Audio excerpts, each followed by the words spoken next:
शिक्षा ही उसे बड़े पद पर प्राप्त करने का मौका देती है, इसलिए जाति व्यवस्था बनाए रखने की दिशा में वह काम करने लगता है। इस प्रकार देखें तो जाति व्यवस्था को नष्ट करने में शिक्षा उपयुक्त साधन साबित नहीं होती। यह शिक्षा का नकारात्मक पहलू है जो चल रहा है अभी।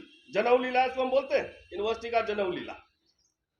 भारतीय समाज के निचले स्तर के लोगों को शिक्षा दी जाए तो यही शिक्षा जाति व्यवस्था को पिघला देगी। हम लोग पिघलाने के लिए बैठे हुए, इसलिए हमले हो रहे हैं। कहने का मतलब है कि 97 के बाद से हम जैसे कुछ काले पीले नीले लोग भी यूनिवर्सिटी में दिख रहे हैं।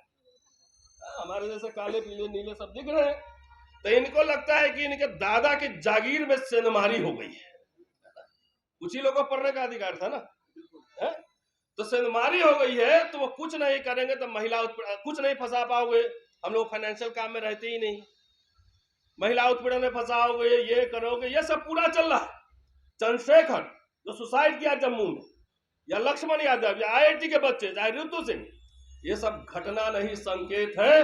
अब लड़ाई तो सिर्फ आर पार सड़कों पे लड़ी जानी है।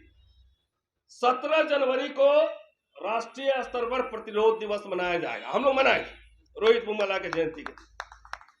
और दूसरा विचार हमारा ये है, और मैंने मनोज जी से बात की और तमाम पिछले प्रेस कॉन्फ्रेंस में भी हमने बात की कि जितने हमारे जैसे लोग हैं, हमारे जैसे एक्टिविस्ट हैं, इंटेलेक्चुअल है, पढ़ते नहीं लिखने वाले, पूरे देश भर में चले, कम से कम स्टेट कैपिटल में जाके इन संगीज का जो है, इन संगीज का ये पोल खोल करें, बोले कि शिक्षा पर हमला मेरे ऊपर हमला नहीं है, ये व्यक्तिगत लड़ाई नहीं है, ये आने वाले पीढ़ियों को बचाने की लड़ाई है। ये लड़ाई सिंगोल बनाम अशोक स्तंभ की लड़ाई है।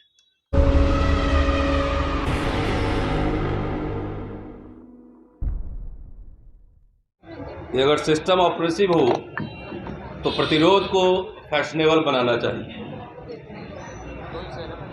One nation, one election, one leader और वन आइडियोलॉजी।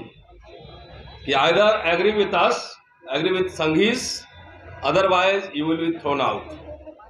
प्रमोशन, छुट्टी, नौकरी। तो जब सोच लीजिए कि 145 सांसद पार्लियामेंट्रियंस का ये हाल है, तेलंगाना में विधान सभा में प्रोटेम स्पीकर मुस्लिम है और 8 संघी विधायक कह रहा है कि हम शपथ नहीं लेंगे, तो वैसे स्थिति में आप उम्मीद कर रहे हैं कि यूनिवर्सिटी इससे बाहर है? नहीं, ये उसी तरीके से है कि कबूतर अपनी आंख रेत में छुपा ले और सोचे कि बिल्ली नहीं खाएगी, वो उसी तरीके से। तो जो यहाँ 3 लोग हम लोग हैं, यहाँ पे लक्ष्मण, ऋतु और मैं, प्रोटेस्ट के 3 सिंबल हैं अभी यहाँ पर बैठे हुए, तो सब लोग डरेगा नहीं, भागेगा नहीं, फैशनेबल बनाएंगे रेसिस्टेंस को। अब ये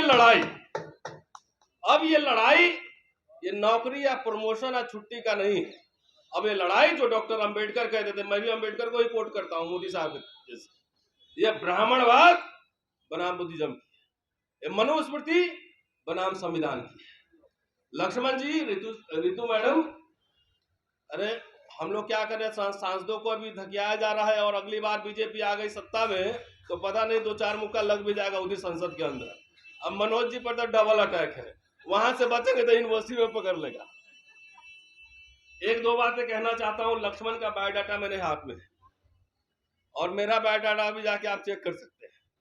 मैं इस मंच के माध्यम से चुनौती दे रहा हूं दिल्ली विश्वविद्यालय में कि जितने प्रोफेसर, प्रिंसिपल, एक्सपर्ट आए, उन सबका बायोडाटा पब्लिक किया जाए। और मैं दावे के साथ कर रहा हूं कि उसमें से कई लोग जेल में रहेंगे। और पहली शुरुआत मेरे ही कॉलेज से कर लीजिए। मेरे प्रिंसिपल का जाके दिल्ली यूनिवर्सिटी के हिंदू कॉलेज में वेबसाइट पे बायोडाटा चेक करिए। अरे हम लोग किताब लिखते हैं तो it is for public consumption, संदूक में रखने के लिए नहीं लिखते हैं। सब एक एक पैराग्राफ का आर्टिकल लिखा प्रोफेसर बना हुआ है, एक एक पैराग्राफ का, और उनके 3 प्रोफेसर के बराबर हमारे पॉइंट है, लेकिन रोके जाएंगे। तो इसलिए अगर चेक हो जाए तो बिगेस्ट एकेडमिक स्कैम तो दिल्ली यूनिवर्सिटी में ही मिलेगा। जब सुप्रीम कोर्ट की प्रोसीडिंग लाइव होती है तो इंटरव्यू में क्या खास बात है कि आप लाइव नहीं करेंगे? रिकॉर्डिंग लाइव करवाइए, और जो प्रोफेसर इंटरव्यू ले रहा है 2-4 सवाल उससे भी पूछा जाए कि आपको भी कुछ आता है कि नहीं आता है, वो उनसे पूछा जाए। मैं कह रहा हूं कि जितने ये सब प्रमोशन हो रहे हैं सब फर्जीवाड़े हैं। आधे लोग जेल के अंदर होना चाहिए। अखबार में ये सब आ रहा है कि प्रिंसिपल का चोरी किया हुआ माल इधर से चोरी करके इधर छापा है। हमारा तो पब्लिक डोमेन में है, जाके देख लो, एक बार देख लो। हम लोग कोई फ्रॉड टाइप के लोग नहीं। अब अंबेडकर साहब को कोट करते हैं तो आज ढूंढ के मैं अंबेडकर साहब को बुलाया हूं। और वॉइस ऑफ अमेरिका, बस इसी के बाद खत्म कर दूंगा। वॉइस ऑफ अमेरिका पे उन्होंने भाषण दिया था और वही एक पैराग्राफ में खाली रखता हूं, उसके बाद बंद। शिक्षा से क्या जातियों का विनाश हो सकता है? इसका जवाब हां भी होगा और ना भी। आज जो शिक्षा दी जा रही है उसका जातियों पर कोई असर नहीं होने वाला। वह जिस हालात में है उसी हालात में बनी रहेगी। ब्राह्मण जाति इसका ज्वलंत उदाहरण है। उसमें 100% लोग पढ़े लिखे लोग हैं, उच्च शिक्षा प्राप्त हैं, इसके बावजूद अपने जाति के खिलाफ दिखाई नहीं देता। मनोज जी के लिए नहीं कह रहा हूं, मनोज जी बहुत बोलते हैं, ठाकुर का कुआं भी बहुत चर्चे में था क्योंकि शिक्षा ही उसे बड़े पद पर प्राप्त करने का मौका देती है, इसलिए जाति व्यवस्था बनाए रखने की दिशा में वह काम करने लगता है।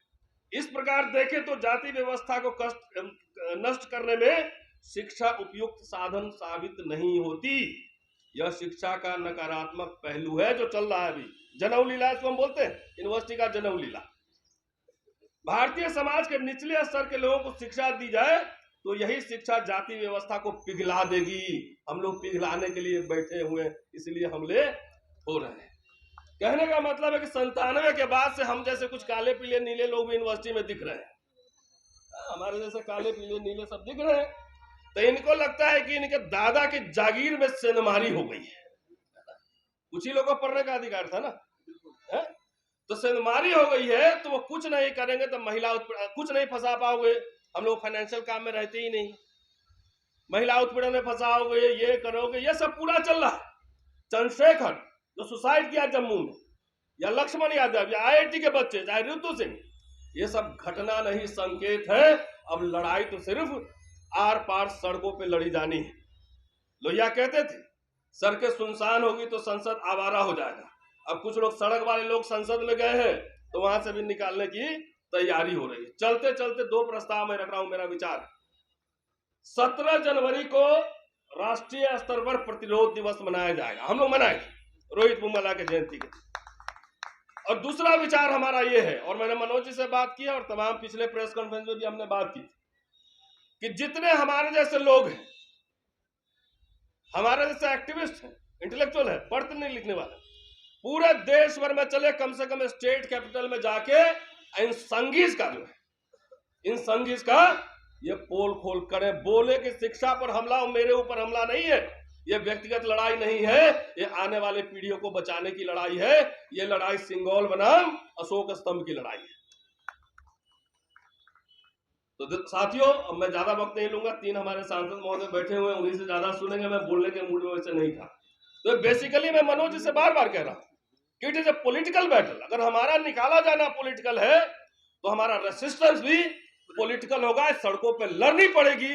अब ये लड़ाई तो हम लोग अपनी ताकत लगाएंगे ही। लीडर्स लोग से भी आग्रह कर रहे हैं कि अंदर तो मुद्दा खत्म कीजिए, पहले इसको सरकार उखाड़िए। ये सरकार जिस दिन उखाड़ेंगे, यूनिवर्सिटी तो ऐसी गुलाम हो तो ऐसी ठीक हो जाएगी एक दिन में। आधा उसमें से मैं मनोज जी दावे के साथ कह रहा हूं, हम लोग करीब 25-30 साल से कैंपस में है, आधा तो उसमें बना हुआ अभी पूंछ अपना रंगे हुए है। जिस दिन सरकार बदलेगी वो पानी में जाकर रंग उतार लगाते हैं। अब मनोज जी के पास भी पहुंच जाएगा कि मेरा ही काम पहले कीजिए, उस समय हम लोग पता नहीं साइड लाइन रहेंगे फिर। तो इसलिए पहले उखाड़िए, उसके बाद देखा जाएगा। शुक्रिया।